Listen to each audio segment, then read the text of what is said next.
Young Lawyers Movement. We also have Katrina Jareen Malyamau, who is the Executive Director of Amnesty International Malaysia. And finally, we have Janelle Tan, who is the Documentation and Monitoring Coordinator from Swaram. All right, Janelle, I'd like to begin with you. Now, you've been in Swaram since the beginning of the year. According to your research, what has been the numbers of deaths in custody in the country, perhaps this year, and how can this figure be compared to the years before? Thanks, Soraya. So, hi everyone. My name is Janelle. So, just to provide some context as to the data that I'll be citing, the data that I'll be citing is actually parliamentary data. Data through parliamentary questions, which NGOs such as Swaram actually channel through MPs to ask the government. So every year, especially strategically by the end of the year, normally we would submit parliamentary questions, to the government asking, what is the total number of deaths in custody that our country has in a particular year? So at this stage, the best data that we can get right now is through parliamentary questions. So what I will be citing will be just a snapshot over the last 10 years, i.e. from 2012 to 2022. And the statistics that we've been having, actually, it has been fluctuating between 2 and 3 figures, i.e. between 19 cases in 2012 to 300 plus, close to 400. And the 300 plus figures have been primarily between 2014 and 2016. Just an important note with regards to the nature of the parliamentary data that we get.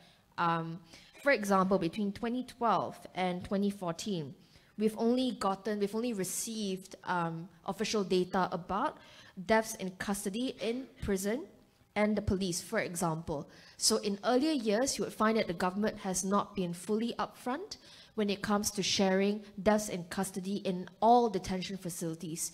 Because let's not forget, it's not just in police custody. We also see deaths in prison and deaths in immigration depot. So in earlier years, some of the data sets are missing. In terms of, like the consistency in the numbers that we see. So for example, when it comes to prison deaths in custody between years 2015 and 2017, right? We see a huge spike up to 250 to 350 cases from prison every year. But then after 27, for example, the number dropped like right down to single or 2 figures, like 9 cases or 2 cases or even 13. For the police, for example, when it comes to statistics, so far, I think the digits over the last 10 years have been more or less consistent within a certain range, i.e. within 2 digits, ranging from 20 all the way up to like 46 cases. But since the subject of our discussion is actually police custody, right? So there is a very important note to remember when it comes to how data is collected. So for example, in Parliament this year, the government actually revealed the total number of deaths in custody for years 2021 and 2022.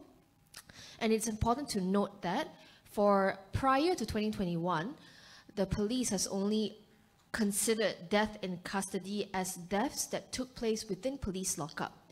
But then there have been cases where, for example, detainees passed away whilst they were receiving treatment in healthcare facilities, or they were on the way between a certain place and the detention facility. So were those deaths accounted for prior to 2021? Not necessarily. Unfortunately, at this stage, only these deaths have been accounted for by the current government administration for years 2021 and 2022. So if I were to tell you one thing, it would be, I would say, given these loopholes, for example, and also underreporting in general, I would say the number of deaths that we have right now that's being provided by the government is definitely fewer than the actual prevalence. Going back to Saraya's question about the number of cases this year. So because we tend to ask parliamentary questions towards the government towards the end of the year to get a better data set. So right now for this particular year, 2023, I don't have any. So what I would go by would be the cases that I come across that's being reported in the media.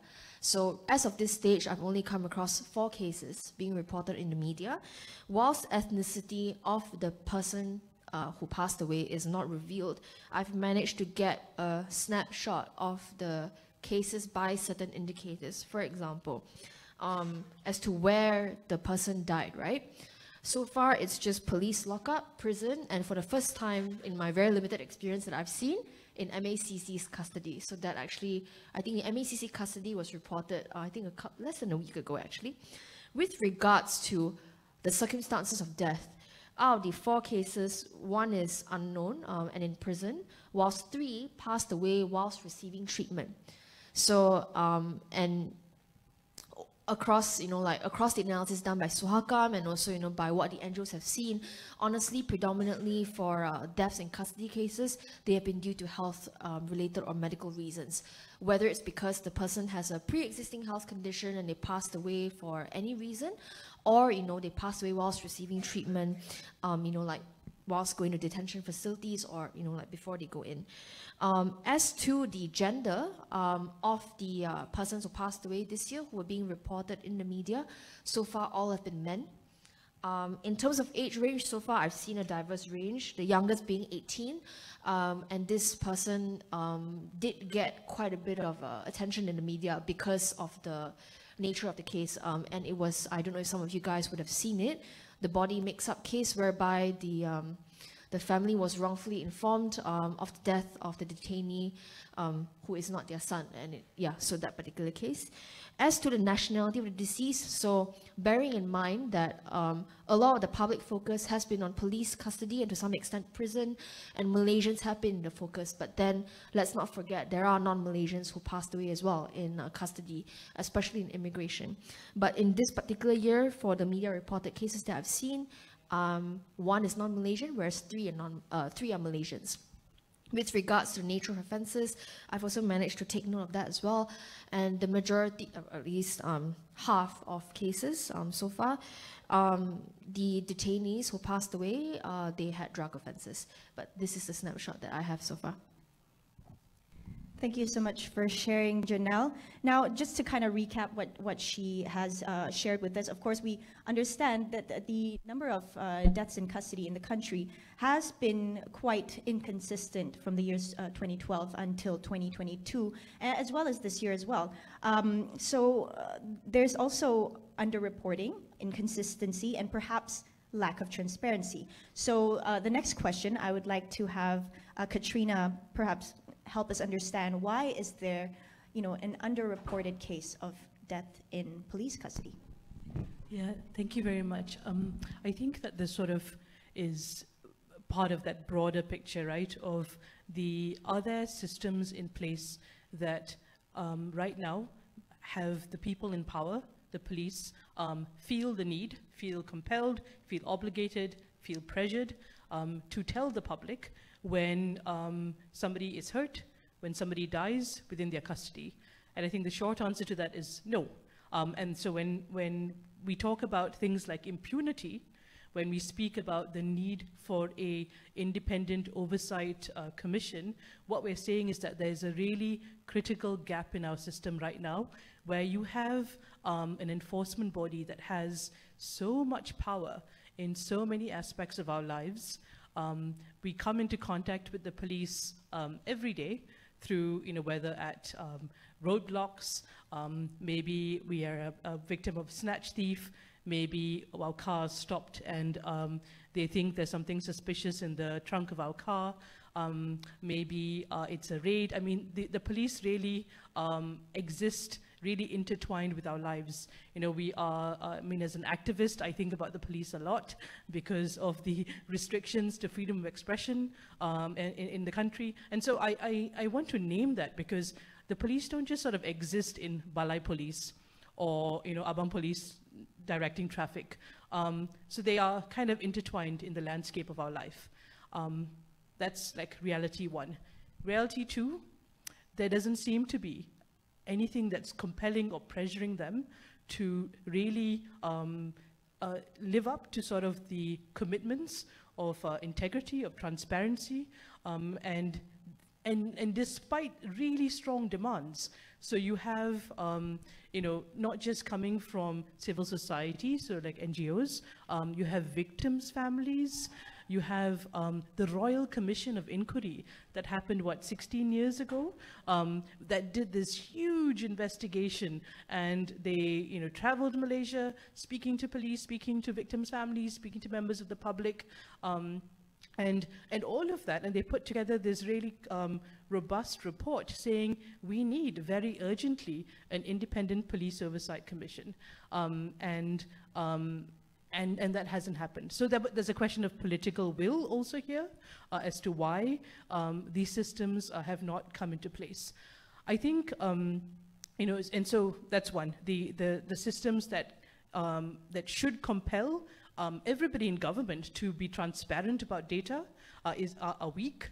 And so we're left, you know, to NGO folks sort of scraping through data on whatever makes it through the media, or if families who are really traumatized and grieving after a death of their loved one, trying to find a human rights commission or an NGO to tell these difficult stories.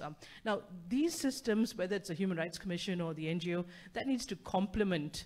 The state has an obligation to have that infrastructure in place. Even the parliamentary questions that Janelle talked about, and they are really, really important that we have that mechanism. That cannot be a stand-in for what is needed, and that is a system of transparent data.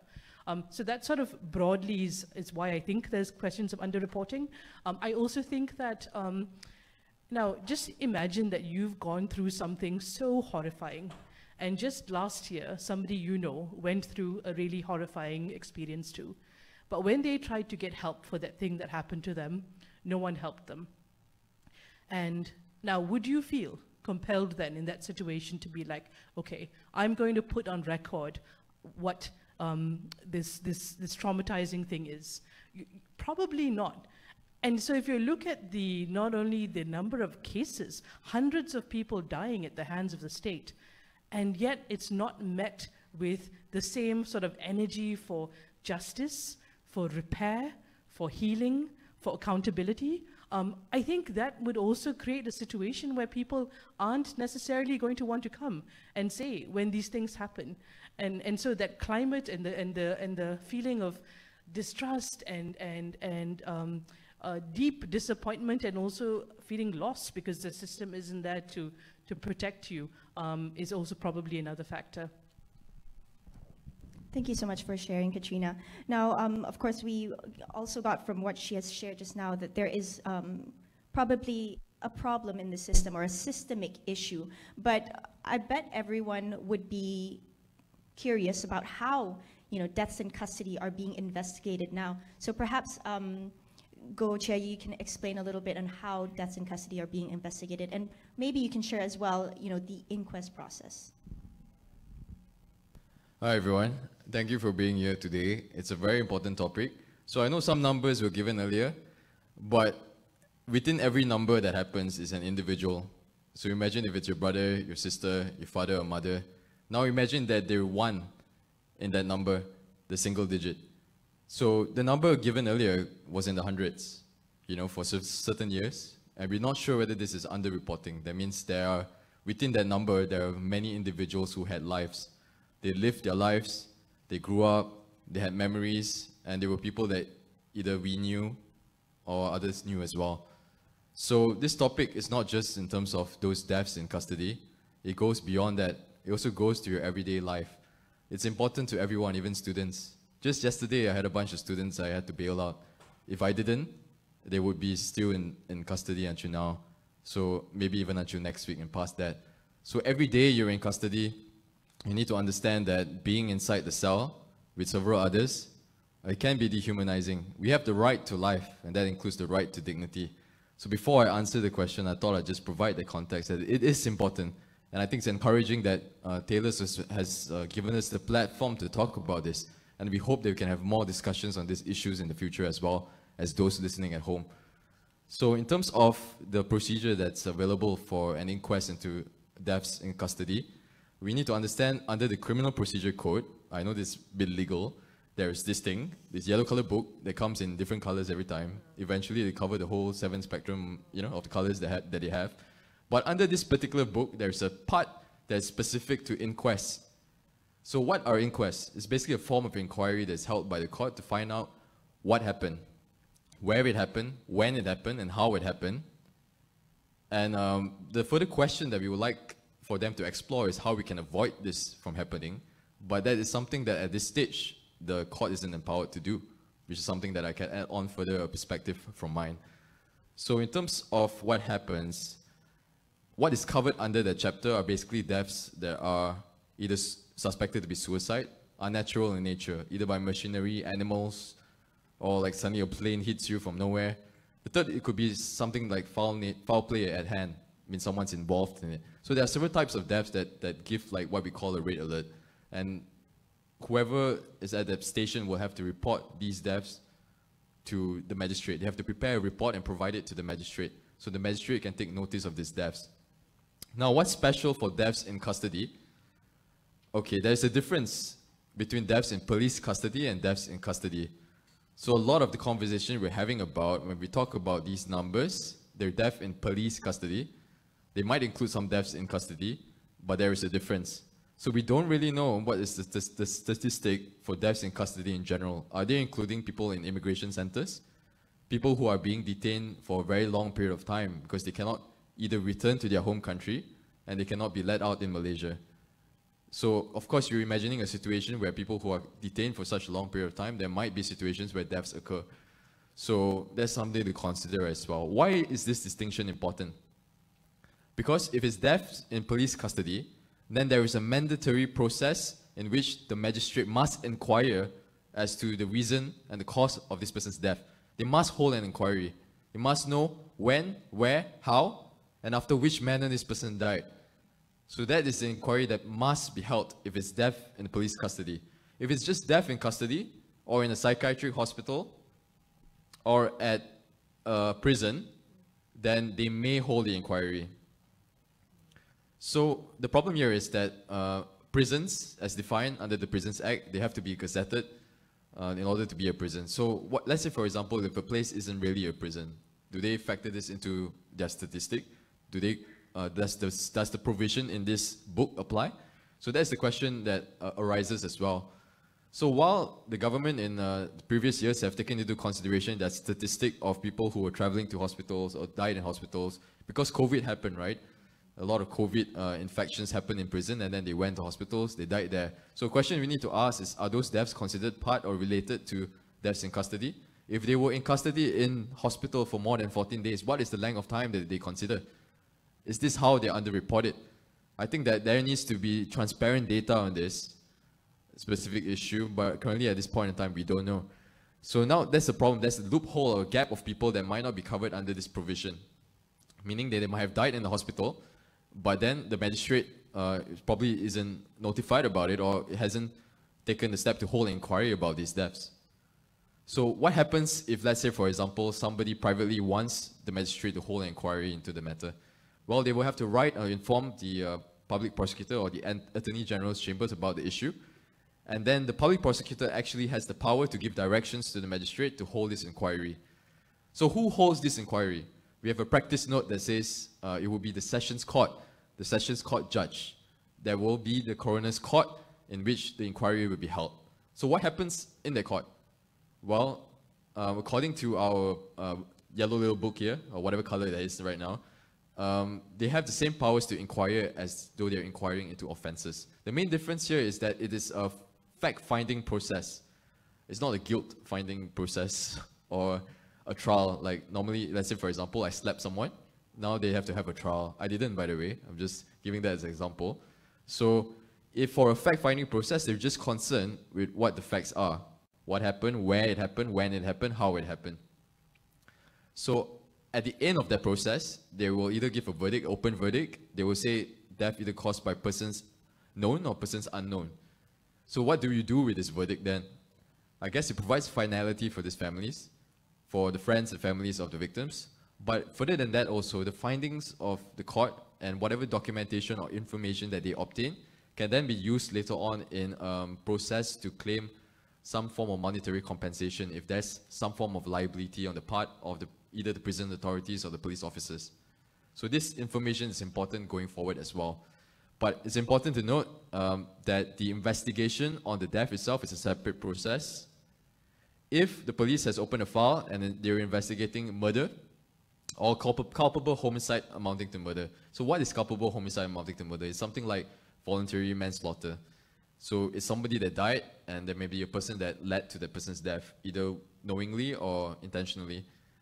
So in those situations, if they have a criminal case ongoing, then the inquiry will not be proceeding, they will not be proceeding with the inquiry.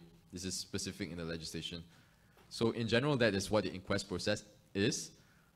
During the inquest process, they will have witnesses come to testify. Let's say, for example, you were the warden who was on duty that day, or you saw what happened, or you were the police officer that was, this person was under your custody. So you come to the court, and what will happen is that interested parties, the representatives of the interested parties will come as well to question these witnesses so that the court may be able to obtain the truth of what actually happened on that day.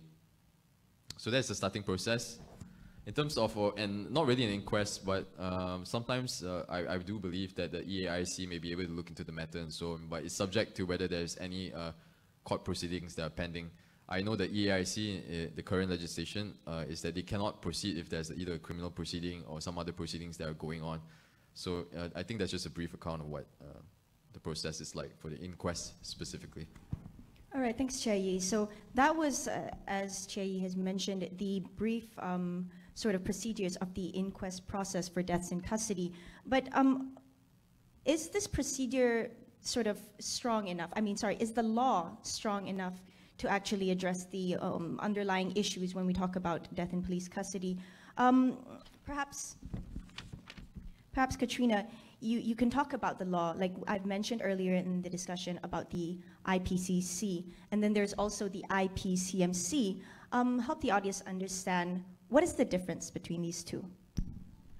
Thank you for that. I think just even before I get to the law, I want us to think about the law as being one piece of what's needed. And so, you know, sort of the law in and of itself also has different levels to it, right?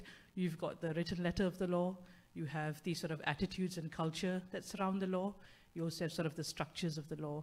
So I mean, if we, for example, have laws that are excellent, but really poor interpretation of it, or its access to seek justice is really difficult because of barriers of socioeconomic income or language, or maybe the literal place in which you need to go to make a complaint is really far from where you live. So I think understanding just on the law itself, that we can't just look at sort of the letter of the law. Secondly, and I will just sort of get to some of the distinctions between the IPCC and the IPCMC, I think that we also have to tease out what is going on here that enables sort of a culture of violence and custodial deaths to happen. And if you just sort of like look at some of the snapshots that, so yes, we don't have very clear data on and statistics, but you know, I think it was a 2018 Malaysia Kini report that said that 28% of people who died in police custody were ethnically Malaysian Indian. Now, it may be because there's underreporting in other areas, all of that may be true, and yet this is still a disproportionately high number, given that it's, you know, just 7% of the population are ethnic Indian. And so you have here potentially something like really serious issues of racial discrimination that may be at play. And then you have to ask yourself the questions, okay, what is it about sort of like the way in which ethnic minorities are viewed in the country, whether it's not even at the point of within the lockup, but just around the culture of maybe discrimination that is enabled, or when harm is inflicted, it's not taken as seriously. I would say, and you know, Janelle, I think Swaram does really quite fantastic monitoring, so you can corroborate or challenge me on this, but I think there's definitely a class element too.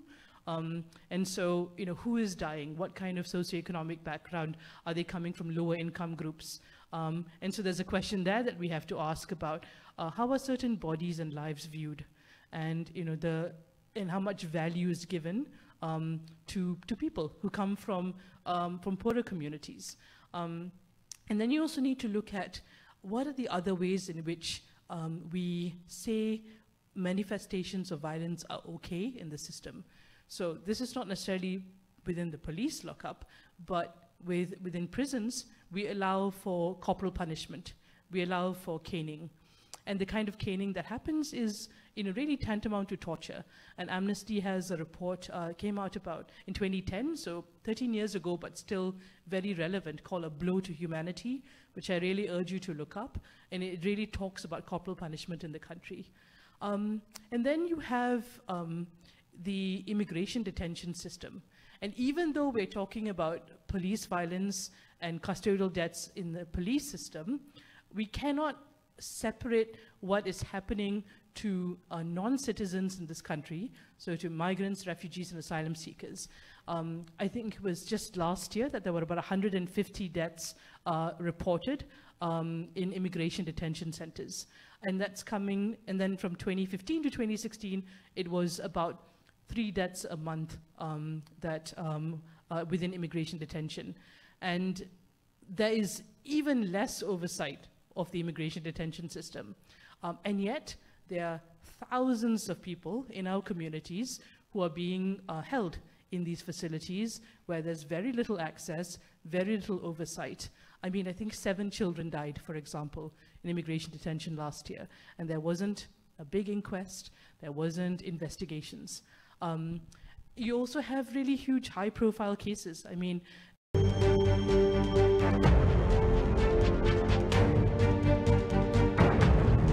endured. And I won't go into sort of the graphic and gruesome details.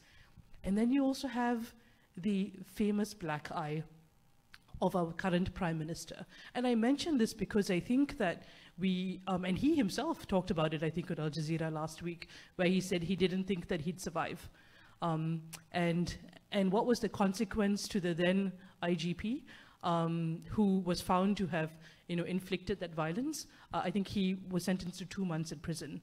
So the law and the Independent Oversight Commission is one piece in what is I think a cultural and systematic manifestation of both violence, excusing of violence, enabling of it, and lack of spaces for healing and justice and accountability. And so when we speak about what are the actions that are needed, I mentioned the Royal Commission of Inquiry and the report that they put forward. They said we need an independent, robust commission to investigate and to monitor misconduct of the police. And this has been a battle now for like almost 2 decades. I have to say, prior to this Royal Commission, those calls have been happening also. So it wasn't that the Royal Commission were the first ones to say it, but to have it on record, right?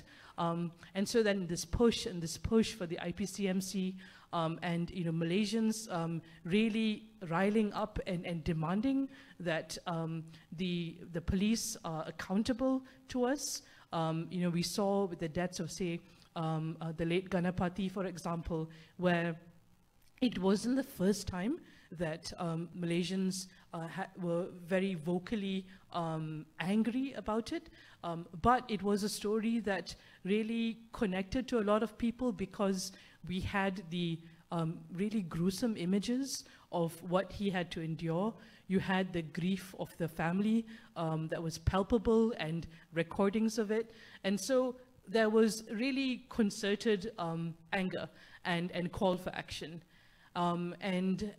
And so it was maybe a hopeful moment that you could push this necessary legislation through that would not deal with all of the issues of police violence, but at least have a body in place to monitor, to put some heat at the back of the police, and to investigate. Unfortunately, the IPCMC bill, which was already not really that great to begin with, compromises had been made in the previous Pakatan Harapan government also, but it was not bad. That was then watered down even more, and it became then the IPCC bill. And there's like a whole host of things that we can look at as to why, you know, the IPCC bill, which eventually was passed and now is waiting to come into effect, just isn't doing its job. So for example, now, if you're thinking of a key word here is independence, meaning you cannot have somebody who, you can't have, say, the police just policing the police. You need to have everything, independence from the oversight of it, from the appointment, sorry, of it, to so who's going to make up the commission. Can the commission operate freely? So in this instance, they are not able to sort of like make surprise visits to lockups, and you have to sort of give advance notice. Now, if I was doing dodgy stuff, and if Chai said that he's going to come and have a look and see what I've been up to, am I just going to like sit back and say, you're welcome? No, if I don't want to be caught for my dodgy stuff, I'm going to be clearing house a little. It's a very basic concept. Also, you know, in this case, if there's a commission and I'm the one who is actually really close friends with Janelle, and Janelle is the one who's now coming to investigate me, I probably will feel like Janelle's not going to be doing a great job investigating me. And so you need some of these basic foundations. There needs to be independence. They need to be able to do their job as an independent commission. They need to be able to also take action. So in this case, the IPCC can only make recommendations. There's nothing there that gives them sort of like the force, which is even weaker than the existing EAIC that we have.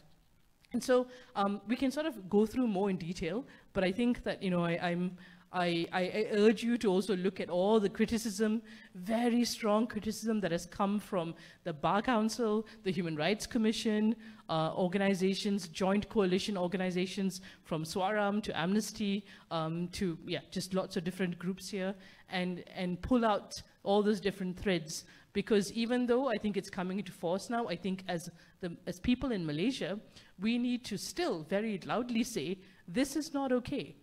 We have a fundamental right to feel safe in our country. We have a fundamental right for all our human rights to be protected, and for the state, the government has a duty, an obligation to ensure that any sort of systems or structures or cultures in place are ones that are going to protect our rights. And so having a shoddy setup of a commission that is not given sort of its due to be able to meet its mandate because you've compromised on the fundamentals of what it needs to do, that is not fulfilling your obligation, you know? And so we, again, as members of the public, need to look deeper, not just ask the question, does a commission exist, but can it actually perform the duties it's set out to? Will police officers feel like they have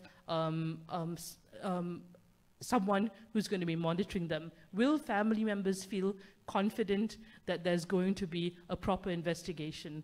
And I think right now that isn't the case. I don't know if the others want to add on to sort of the gaps in the IPCC. Janelle, would you like to add?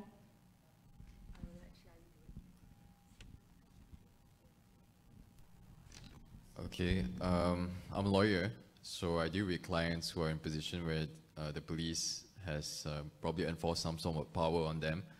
So I can see more on a practical level how this IPCC legislation and what it will do, and the deficiencies when it comes to it as well, and why it's important to have an independent commission. So for example, I give a hypothetical situation, yeah? Let's say, for example, you made a police report because someone robbed you. Okay, you said, Janelle robbed me. She stole all my information on IPCC that I was supposed to have today, right? Let's say she took it.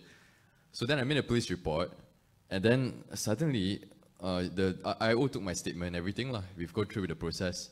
But suddenly one day, Janelle calls me and she says like, haha, don't you know that the IO is on my side?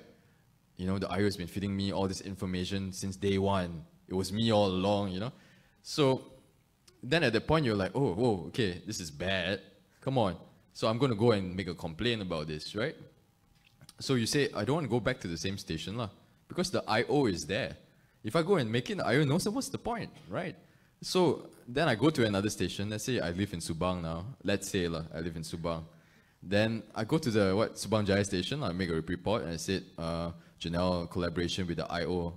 You know, the IO is Katrina. Then the report. Then you know what's going to happen? The person at the counter will say, okay, kita akan rujuk balik kepada Katrina. So okay, but I just made a complaint about it. You know, so.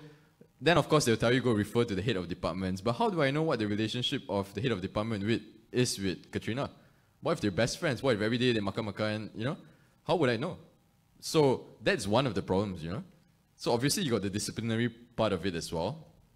Let's say, for example, now, okay, IPCC coming in force in July. So I make a complaint to IPCC. But all the IPCC can really do is, yeah, they can take the complaints. But what will happen is you go to a complaints committee, okay? We don't really know like what is the requirement to be appointed to a complaints committee lah. It could be like another police officer that's already been enforced, his friend, you know. So then they, okay, this complaints committee that exists like, let's say we assume is independent. Then they will take the complaint. Then they will see, okay, this complaint, does it concern an existing offense? You know, what classification will it fall under? Don't worry. I'm a criminal lawyer. Anything happens. Yeah. So. Where does it fall? So they will classify it, but ultimately, if they say, okay, this falls under some offense, then we're not going to proceed to refer this to the commission. Because it's an offense, so it's an offense of theft, 379. So we're going to let it be, you're going to refer it back to the relevant authorities. This being the same person who is Katrina's boss. So you see the problem here, the Katrina's boss in the same division. If I go to IPCC, I say, okay, I make a complaint. They say this is an offense, so we need to go back to the police. Previously in the IPCMC, there was actually something else that enabled them. It's quite technical, but it would have enabled at least the complaint to be viewed by the commission, at least in my reading of this previous version of the bill. Right now in the current version of the IPCC, it seems, from my reading, that if it seems like an offense there, I just refer back to the police. Only if it's like what they call misconduct, and they've limited what misconduct is into like 3 or 4 things only, which is very funny because I don't know, I need to give you a bit of a history about what happened. Okay, so we mentioned just now 2004. That's what, 19 years ago, right? They did a report by the Royal Commission of Inquiry. They said, oh, this is what the things you need to do, you need to implement. 19 years after that, this is what we get. We get IPCC. Before that, along the way, our previous Prime Minister, Tun Abdullah Ahmad Badawi, he asked for the Royal Commission of Inquiry. Then after they came out with the EAIC. So even back then, everyone was saying EAIC is toothless lah. There's no teeth here, right? So when Pakatan Harapan came into government, 2018, then there were calls of like, okay, we're going to put in the IPCMC. But mana tahu when they put the IPCMC, they said this is not the kind of IPCMC for like the last 10, 15 years that we wanted. So they said, okay, put on hold. We have a parliamentary select committee to get feedback on this. But of course, things happened. We had a change of administration. And then after the change of administration, the IPCC was rushed through and then it was passed. And we have the IPCC today. Now, the funny thing is, before this, it was EAIC. I know a lot of alphabets lah. But EAIC, the Enforcement Agency Integrity Commission, was supposed to look at the integrity of enforcement agencies. So they had under their scope was PDRM, the Police Force Commission. And they, according to a statement they released, 500 complaints about the police force. This is almost like 10, 50 times more than like complaints about like JPN, you know. So right now, the EAIC no longer covers the Police Force Commission. The IPCC will take over. But the funny thing is that EAIC is a much better legislation than the current IPCC that we have today. Just to give you an example, I don't remember the EAIC stating specifically that Section 96, 97 of the Police Act is excluded from their scope of power. So what does that mean? It means that you can, under their sections, they will have the IGP standing orders. What does it mean? In the UK, we call this the Police and Criminal Evidence Act. We have a certain code we follow. Let's say, for example, I arrest you, I follow A, B, C, D. If I do identification parade, means that I want you to recognize whether this is the guy, we follow A, B, C, D. So in the UK, this is publicly available. You can just see, okay, hey, the police not supposed to do this. I know now, right? But over here in Malaysia, it's actually official secret. So you cannot know, you know. Okay? I also don't know. I'm a criminal lawyer, so I also don't know. But the thing is, now they're saying, this is supposed to govern what your conduct or misconduct is, right? But it's no longer, you cannot, it's not, it doesn't fall under the IPCC. So if I don't follow what the IGP told me to do, isn't that something that should be investigated? But no, it's excluded. So that's a huge red flag for me, you know? And there are a lot of red flags also. Like, for example, okay, the IPCMC, although it wasn't the version we dreamed of, you know, we had 32 recommendations by Suhakam on the IPCMC itself. Imagine how much we would have for the IPCC. If EAIC was toothless, then we could say IPCC, it probably doesn't even have a mouth, you know? So there's a whole lot of things, like also, for example, just a quick one, the task force. The task force in IPCMC would have the powers under the Criminal Procedure Code. Once again, the yellow book I just showed. So that will set out the powers. Let's say, for example, you want to do a search without a warrant, or you want to seize certain things. But what is excluded from the IPCC, from the IPCMC, is this particular provision that states that the powers here in the CPC will be reproduced, or that they have the powers under that. So the task force, what kind of investigatory powers do they have then? Is the question we're asking. Because if they want to investigate something, then what the police are going to say is, well, it doesn't say anywhere in your legislation that you have the power to do it. So we're in a situation now that, like, we have investigatory powers sort of on paper, but actually what powers do they have? When they want to ask for documents under the IPCC, they have to give a notice. And it has to be on the grounds of, and if they believe it's on the grounds of public policy or so on, and they will not be disclosing it, then they will notify the commission. So then they don't have to disclose it. So then what is the point? You can't even seize the documents. Then what am I investigating? I might as well just take it with EAIC. So you see the problem here. That's why a lot of people say, okay, this is a huge issue, IPCMC, IPCC. So everybody was like, the issue must be the M, the M is missing, right? But it's actually more than that. It's way more. Like they're selling us a short-change version of whatever was promised to us. They're giving us worse than what we had. How is this possible? How can we regress? Is the question I like to ask. We should be progressing, not regressing. And hopefully, the current administration can look into this matter as well. So those are some of the things from the top of my head on some of the powers of the IPCC, the difference with IPCMC. There are many differences also. But for now, I think that's what I have to add.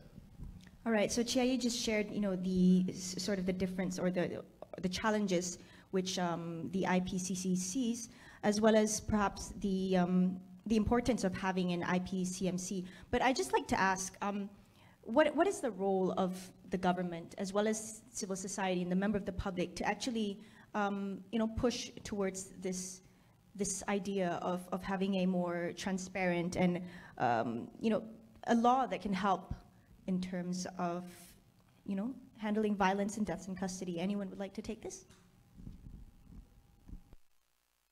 Just to add on a little bit, to what Chiayi elaborated about the gaps to the IPCC. Just to touch on two very, very important things. One is disciplinary powers.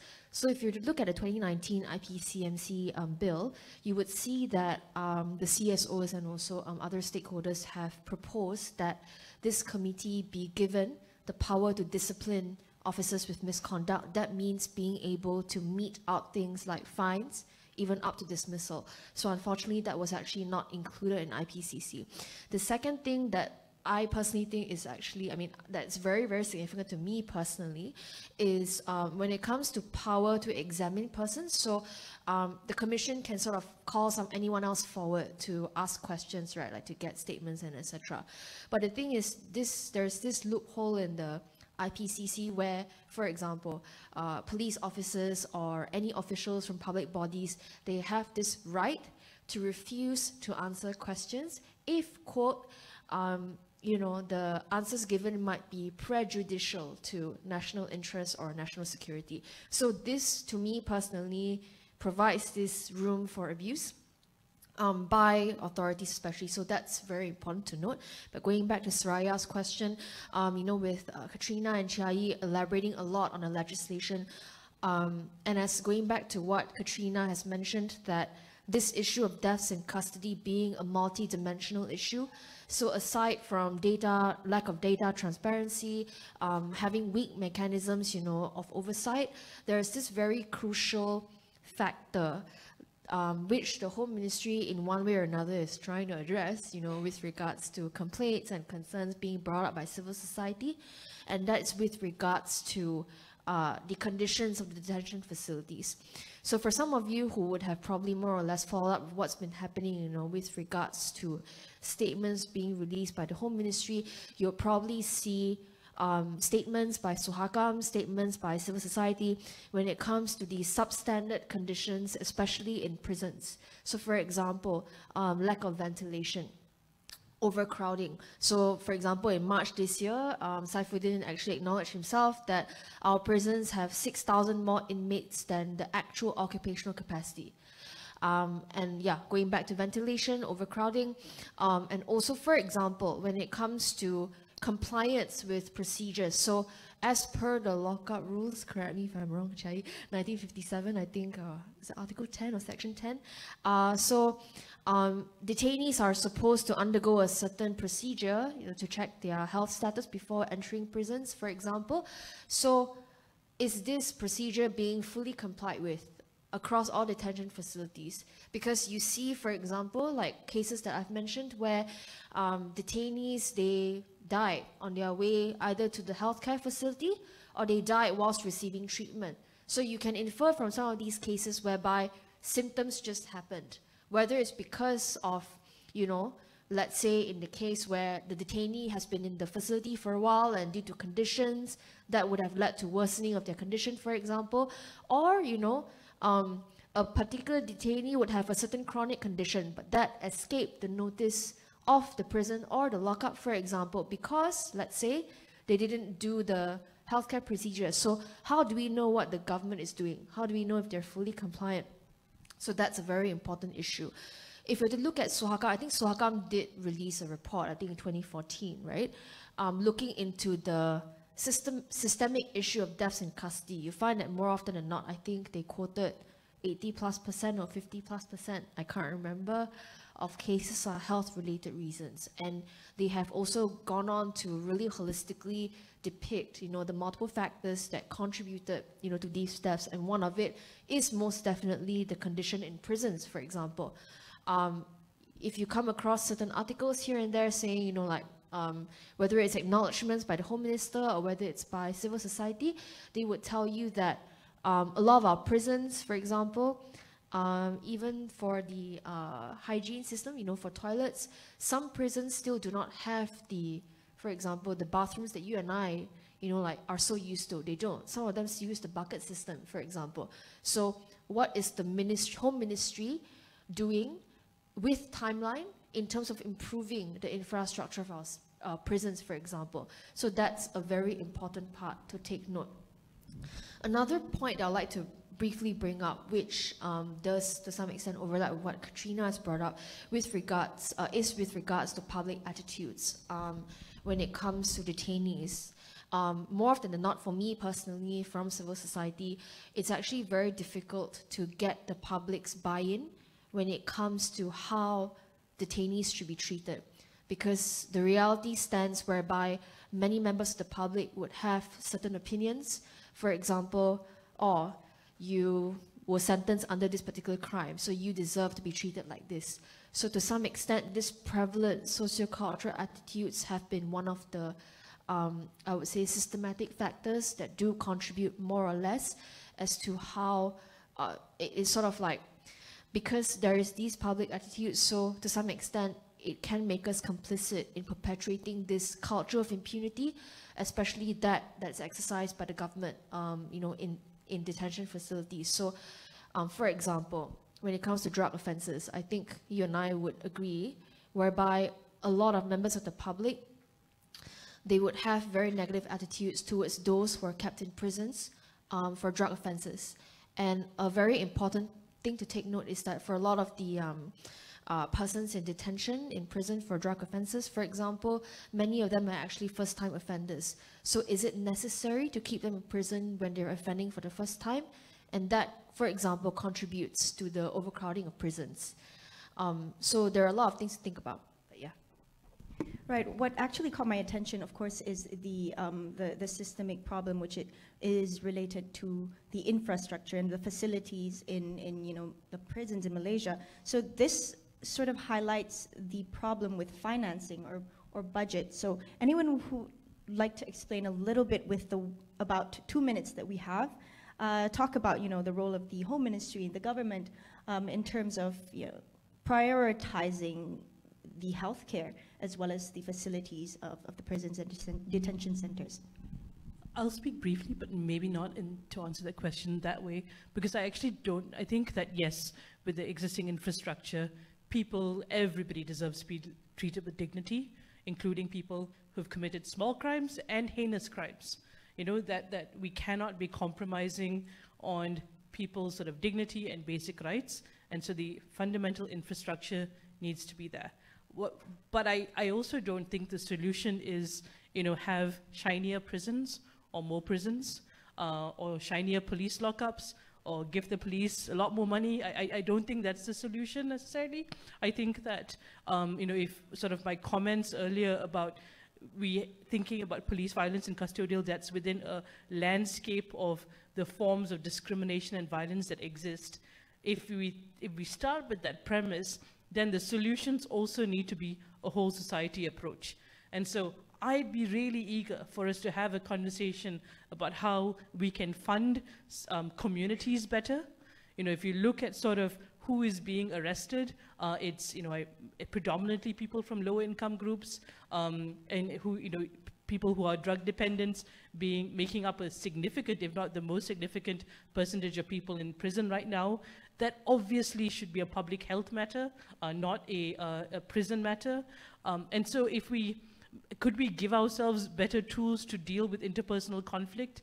If we dealt with the cost of living crisis, maybe we'd address some of these issues where there's theft, for example, in our neighborhoods. I think that the solutions have to be addressing sort of these causes of crime and also improving sort of our overall enjoyment of rights, not just looking at the end to see how do we deal with the most horrible thing that's happened. Because if our assessment of police violence only looks at the most extreme manifestation of it, that is death and torture, then we are sort of missing the broader picture. And so I'd say, you know, fundamentally our lives are connected, so maybe you don't know anybody in prison, but the excuses or the fact that we enable harm to happen to others gives the state the permission to commit the same harm to us too.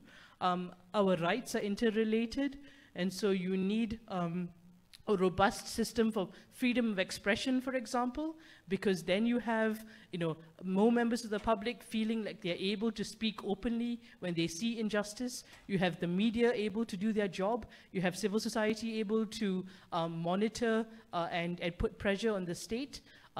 We talked about income, freedom of expression, enjoyment of sort of our basic fundamental right to education, to move around freely. Like all of those pieces have to be dealt with.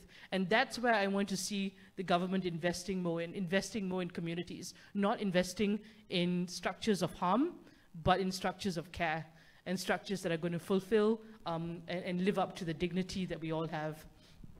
I really like that point, Katrina. Thank you so much. So our first session have just ended, the first session of this discussion. Now I'm going to open the floor for questions and answers. So if any one of you who would like to ask a question to any of our panelists, you may raise your hand and we will bring a mic to you.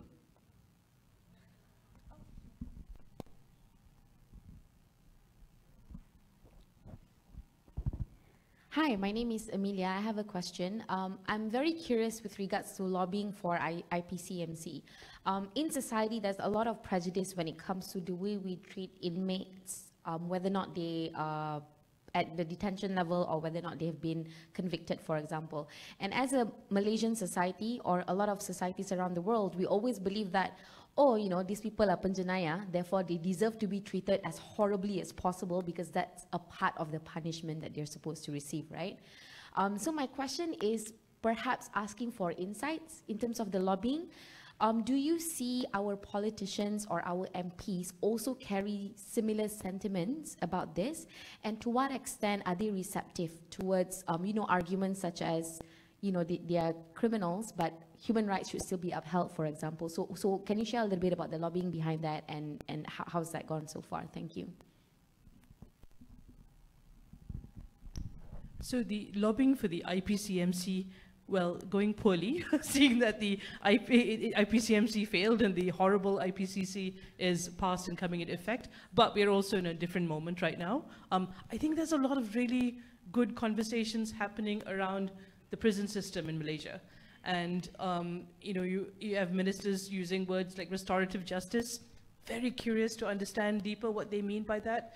You have sort of the head of prisons also talking about the overcrowding and like this cannot sort of continue. So I think we really are in a pretty good moment to have and to push the conversations further than maybe we've gone for a long time. But before I expand on that, I also say that the work to sort of change the world we're in is always going to be difficult, and it's always going to take a lot of work, and it's always going to be something that requires consistent, loud, persistent efforts. And we're not going to get the stuff we need just by asking nicely. And so I say this because what we're trying to do is shift systems and shift power, right? So that's one thing to just hold at the back of our head. And I don't say that in a way to make us feel discouraged, because I think that the fact that people were expressing grief and worry and a desire for something different in those moments where we collectively sort of came together, for me, there's tremendous potential there. That people were sort of creating art for people that they don't know, but they heard their stories and they said, I want to create something that is beautiful and powerful and meaningful that reflects the reality of this other person. I think these are moments that really excite me because it demonstrates to me that we are finding ways to connect to people in a human level. We are seeing how our lives and rights are connected to each other. And I think whether or not people in power are listening, the obligation really is on us to make sure it's really hard for them to look away. That it's so inconvenient for them to ignore us. That's the responsibility on us. And I think that wherever you're at, if you're a student, a writer, you're an accountant, I promise you, you have power in both your knowledge, in the resources, in your network that you have. I promise you, you have the ability to do small and big things that will sort of push the agenda for a human rights for all. And before I sort of hand it to the others, I think if as you rightly pointed out, right, people think of people who've committed crimes as sort of like the worst of the worst. They're not. Everyone here has done something they are ashamed of. Everyone here has harmed somebody in their lives in some way. Of course, the degrees of it may be different, but I think we need to rethink sort of what that accountability to harm is. And also, if we had a system that treated the people who are at the absolute margins in the best way possible, then that automatically translates to the enjoyment of rights for all of us.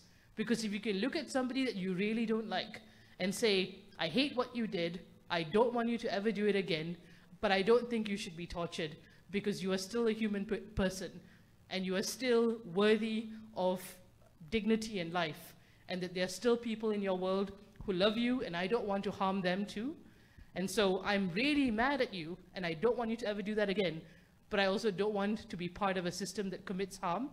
If we are able to get to that place, I think then we are able to uplift the quality of life and the enjoyment of rights for all of us. And that's a narrative that I feel like we should be putting forth to the state, and also demanding that people in power, again, like I said, invest in systems that fulfill our rights, systems of care, not structures of harm. And this goes, again, to not just policing, but also the immigration detention system.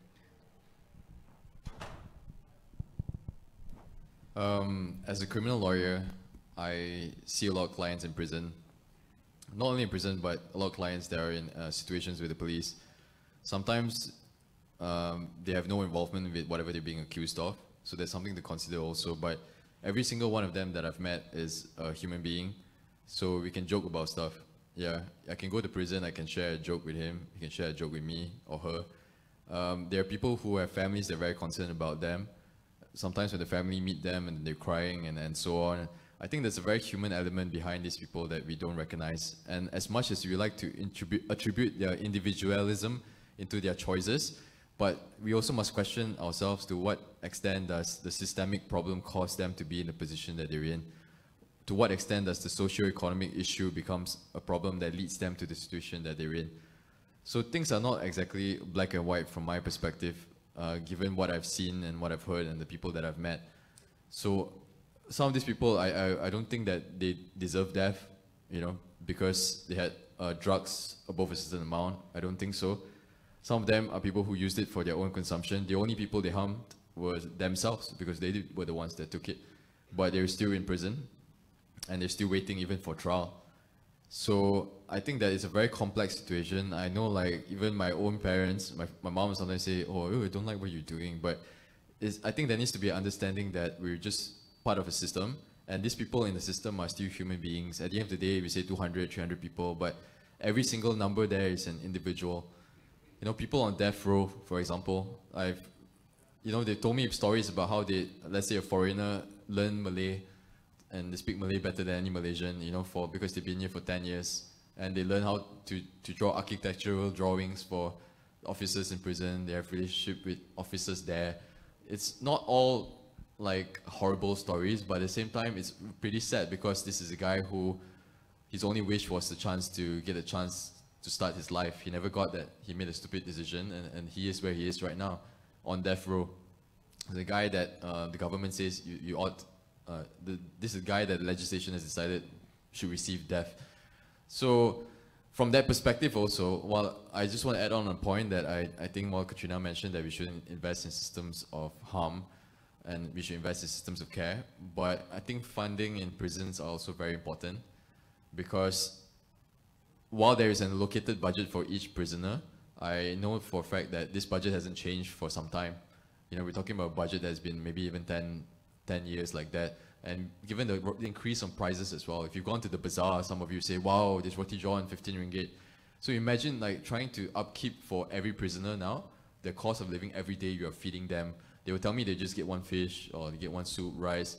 No, I mean, it's so-called adequate, but there also needs to be investment into the system because, let's say, for example, one cell may have about 3-4 people, and like not all of them get to sleep on a mattress. They don't have proper pillow, they don't have proper utilities.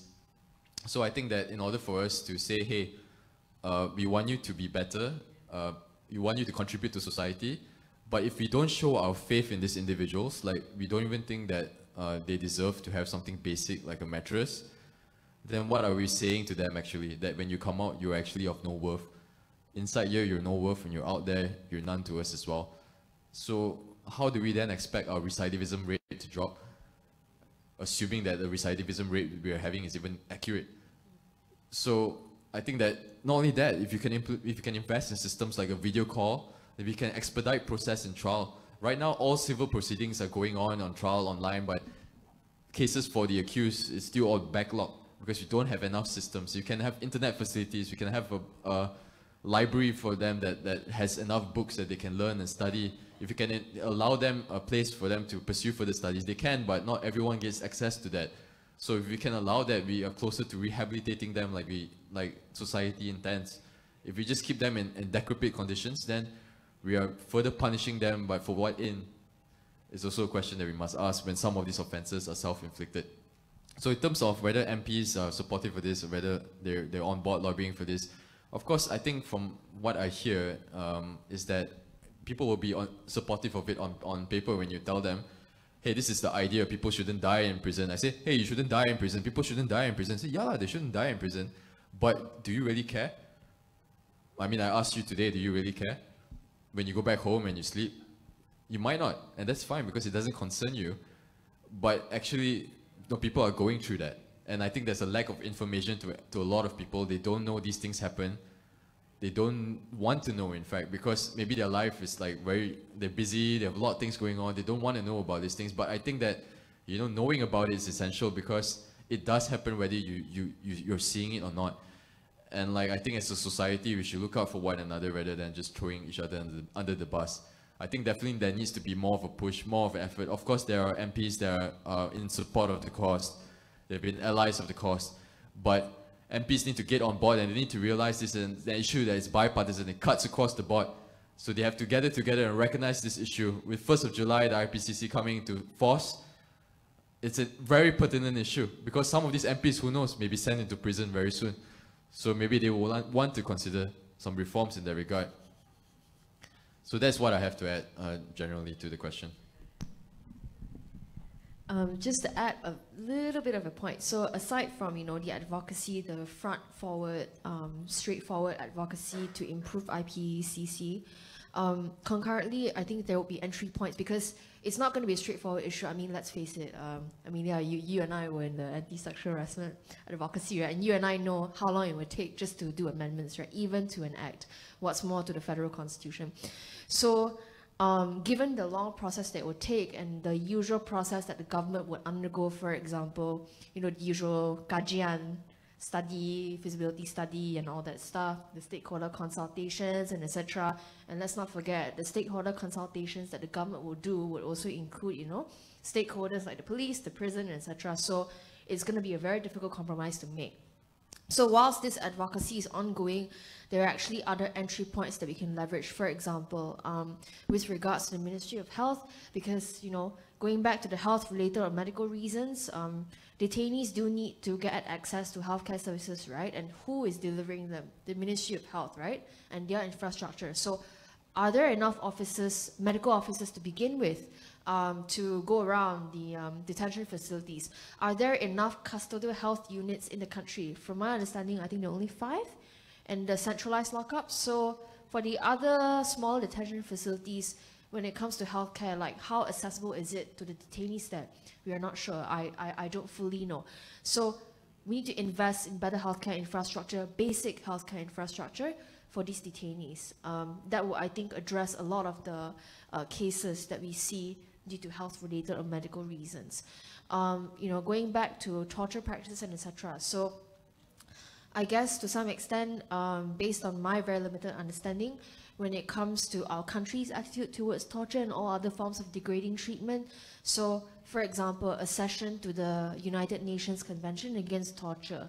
So you would find that in Western countries, for example, who have acceded or ratified UNCAT, a lot of it is top-down, i.e. the state decides on one fine day, the government decides, okay, let's ratify the Convention Against Torture, and let's have this attitude of zero tolerance against torture. And that's where the country, for example, goes through gradual change, you know, in widespread attitudes, you know, that say, oh, I'm against all forms of degrading treatment. So if our country decides to ratify UNCAT, for instance, if our country can do that, in indirect ways, possibly, that can lead to further changes, further measures being taken by the government in all sectors, especially in the public sector, in the detention facilities, for example, to make sure that, you know, duty bearers, enforcement officers do not commit discrimination, do not commit any other forms of degrading treatment against detainees. So that's another thing that I would like to add on. Thank you. Can we take one more question?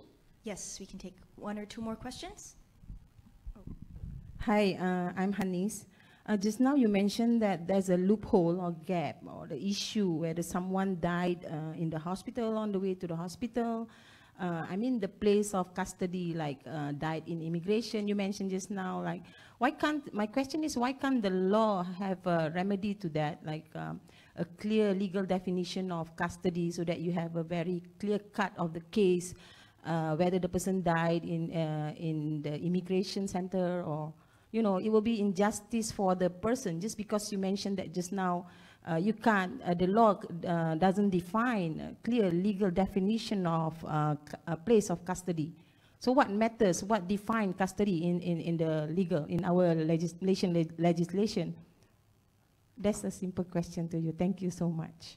Actually, under Section 334, it states custody, police custody, under police custody. Sorry, Chiai, do you think we can hear all the questions first? So that's that. Sure, no There's worries. one here and one more up there. Here you go, sir. Assalamu alaikum wa rahmatullahi wa barakatuh. I'd like to direct the question to any of this panel. I believe that death in custody is a very serious. Back in a couple of years, there was a lot of number of death in custodies. When there's a death in custodies, there should be an inquest should be made, and this inquest should be led by a magistrate or higher than the magistrate. When the inquests have completed, and the document of this inquest should be tabled, not on the parliament, but it must be tabled in the cabinet. Because in the police custodial death, long time ago, there will be a very famous case of Coogan. In fact, I met the judges who preceding this case, and they spoke to me that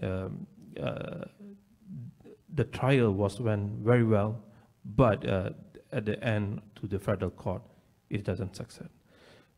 What is the family who have suffered this torture when someone who's loving, he died because of he never even done anything wrong. He's never been put in a trial. Do you think that still will continue? Why the state is not taking this serious matter seriously into addressing this issue? How long should be people will die in police custody? Today we have huge number of people, and is this will continue the legacy like this? If someone we love one who had died, not even be put in a trial before, do you think that he's supposed to serve with the correct justice to him, to the family? This is a question. The state failed. Addressing this issue by the judges in the court says that the police have acted wrongly and perceptually making a wrong decision on this. Thank you. And one final one up here. Hi guys, I'm Maxwell.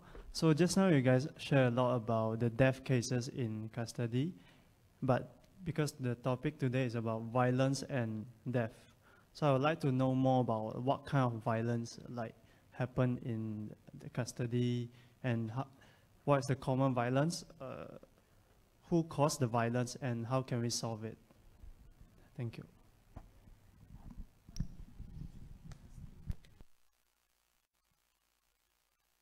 Hello. Yeah. So, like I said earlier, actually, Ms. Hanis, so that part of the chapter covers deaths in general that you can have inquests into. So not necessarily just deaths in custody, specifically police custody, or in a psychiatric hospital, or in prison. So under that chapter, actually, if the death is as classified, which is a suicide, some form of foul nature that's at play, some accidental death, then the magistrate will be receiving a report from the particular police station about the matter. So the magistrate, once they've received the report, under that chapter it says that if they are satisfied with the cause of death, they don't need to go and examine the body, but if they're satisfied from what they're observing from the report, then they don't need to proceed with a further inquiry. Okay, so the difference with the deaths in police custody, psychiatric hospital, and prisons is that there is a specific provision, section 334, that addresses this. So it says that if it's under any of those three, then the magistrate may hold the inquiry. But if it's in police custody specifically, then they shall do it. So the magistrate must do it if it's in police custody. So what kind of remedy we can have, or what kind of approach we can take, is to, let's say for example, if the families are aware about this, they can write a letter to the Attorney General's chambers and ask the Attorney General's chambers to provide the direction to the magistrate. Obviously there is a gap there, and I think the purpose of the legislation is not just to cover those under police custody, psychiatric hospital or prisons, but also those, let's say for example, admitted to a hospital, like you said, those loopholes. So obviously in order for us to address this, then either we will need to have amendment to the particular provision to include that. So that is something that I think definitely they should push forward for. They should be clear on this. and hopefully there will be development of that also. So in terms of the second question, whether once the inquiry is held, or for example when the magistrate makes a decision as to whether she's satisfied with the cause of death, the magistrate usually would then proceed to inform the public prosecutor about this. The public prosecutor at that point will either provide direction to once again do another inquiry, or whether the public prosecutor is satisfied with it, then it will be as such. But I think you are right to say that there is value in the findings of this inquiry being publicized in some nature, or being informed to the public. So the problem right now is we don't really have a Coroner's Act. We have provisions within the Criminal Procedure Code that states what the Coroner's Court would do. But if you have a specific legislation like the Coroner's Act, then in that legislation, we can actually push for recommendations, let's say, by the Coroner's Court that must be in some way acknowledged by either the representatives that are representing us or by the public in general. And obviously, it's a shame that it keeps continuing.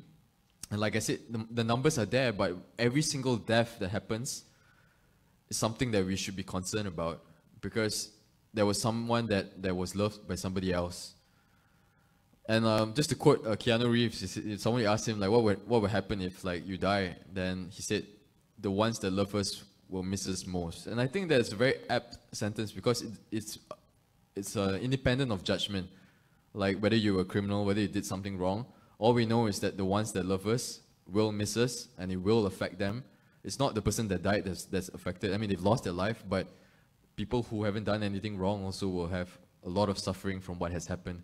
So I think one problem, if I could just quickly add, I know we're running out of time, but the thing is, if you're in the Home Ministry, the people that inform you about the situation are people, let's say the heads, like IGP or from immigration or whoever it is. So the heads, is anybody going to tell their head that there's a problem with the system?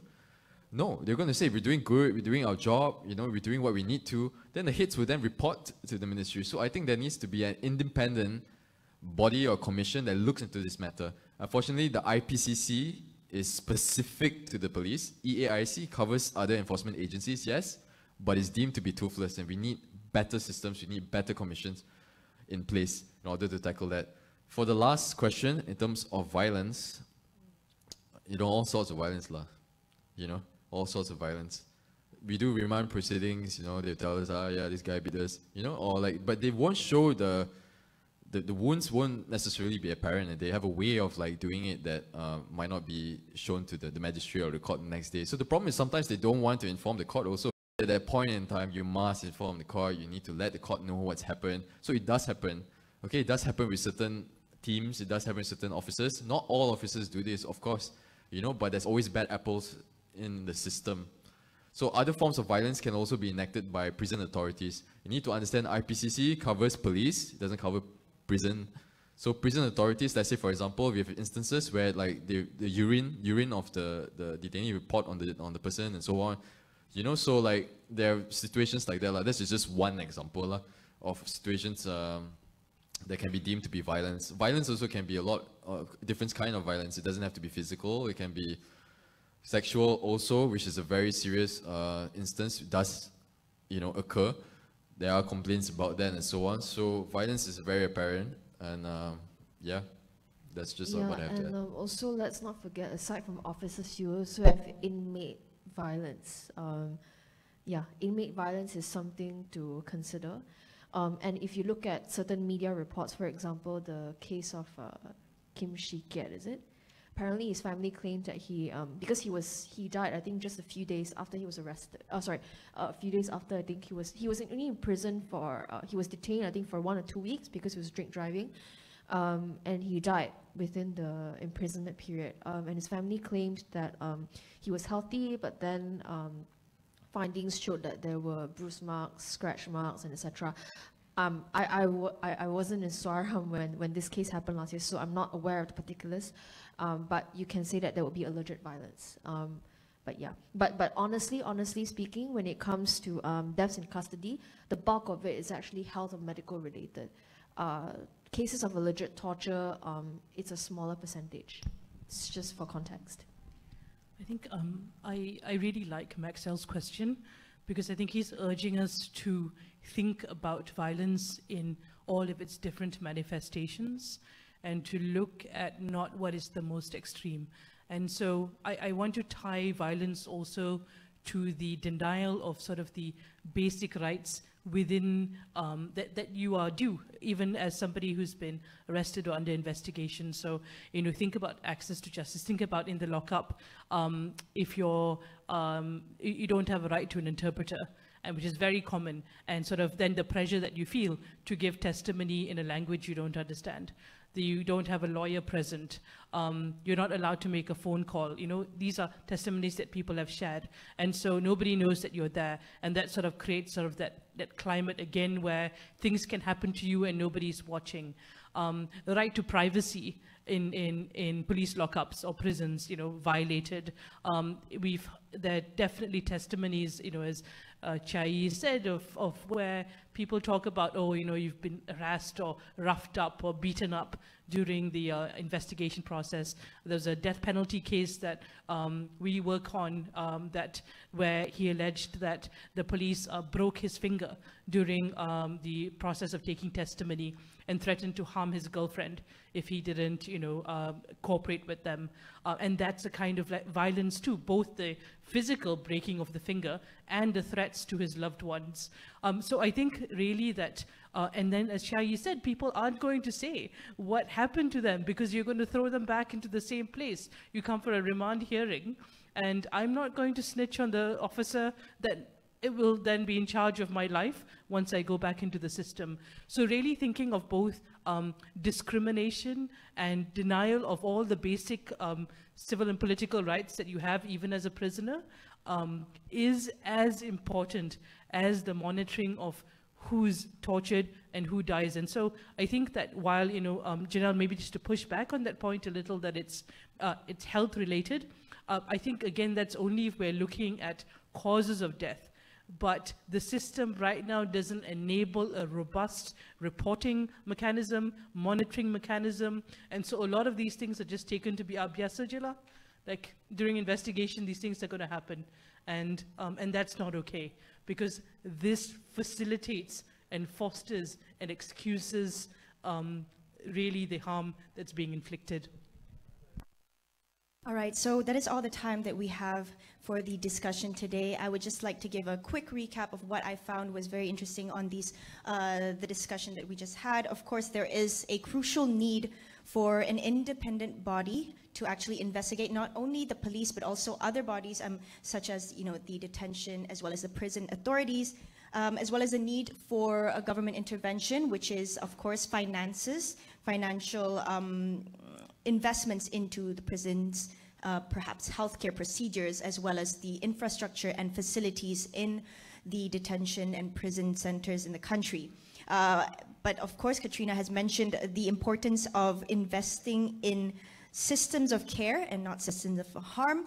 And now my final point is to make prisons, perhaps look at making prisons rehabilitative instead of being punitive.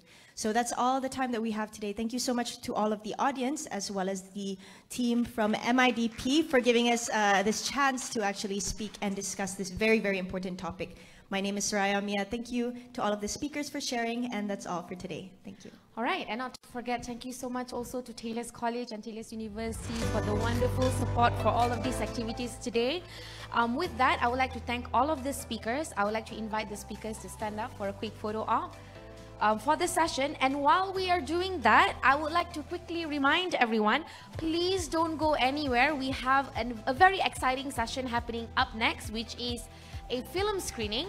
We have Rasa and Asa, which will be shown here in this LT. So if that's what you're watching up next, please don't go anywhere.